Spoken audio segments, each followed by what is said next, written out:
Puluhan besi penutup saluran air di sepanjang Jalan Jenderal Sudirman Ohaibun hingga depan landmark di Ohajang hilang di gondol maling. Kejadian tersebut telah berlangsung lama sejak awal dibangun medio tahun 2010 lalu. Tentunya hilangnya penutup besi selokan mengganggu akses pejalan kaki dan menambah risiko kecelakaan. Pantauan tribunambon.com, Kamis, 7 Agustus 2025, pukul 11.35 WIB, besi penutup selokan di Jalan Jenderal Sudirman dari arah landmark hingga Hotel Dragon berjumlah 45 buah. Puluhan penutup saluran air diketahui raib dengan beberapa baut yang terlihat rusak akibat dibuka paksa. Hengki Raharusun, salah satu warga yang bermukim di kawasan tersebut, mengatakan, selesai pengerjaan selokan langsung raib di gondol maling.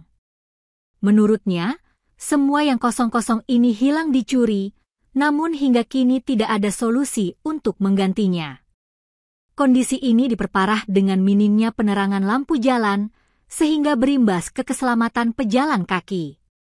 Hilangnya besi penutup selokan ini, lanjutnya bukan hanya merugikan pejalan kaki, tetapi juga berpotensi menimbulkan masalah serius, seperti sampah yang masuk ke saluran dan berisiko menyebabkan penyumbatan yang dapat berujung pada banjir.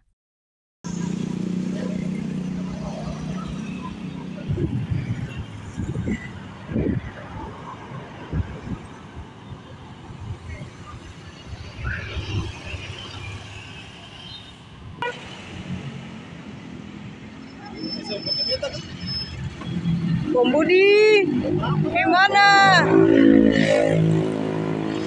Om Budi tahu juga tuh kerja tiap hari.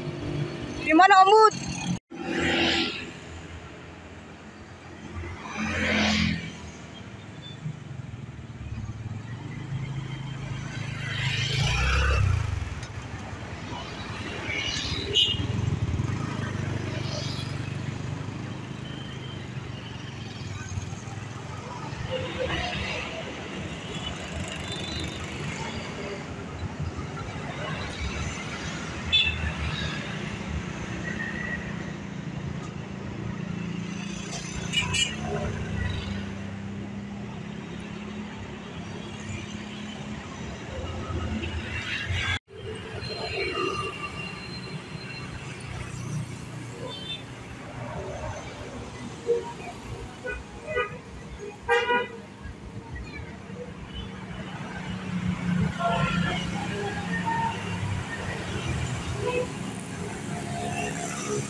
Download Tribun X sekarang, menghadirkan lokal menjadi Indonesia.